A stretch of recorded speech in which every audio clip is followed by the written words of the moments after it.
Incline bench press. When coaching the incline bench press in a group setting, most commonly I hear, "I feel it in my shoulders." Let's take a look at how to mitigate this.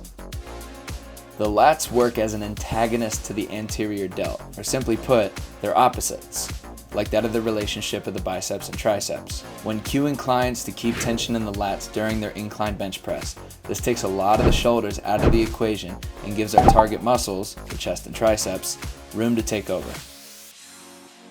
Line the feet up just behind the knees and push the butt back into the bench.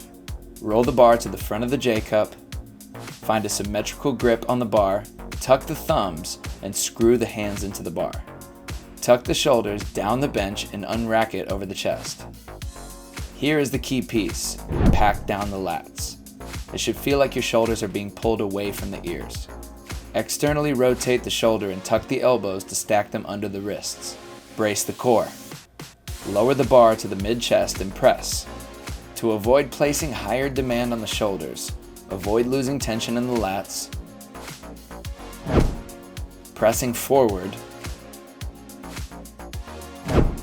or allowing the back to flatten out on the bench.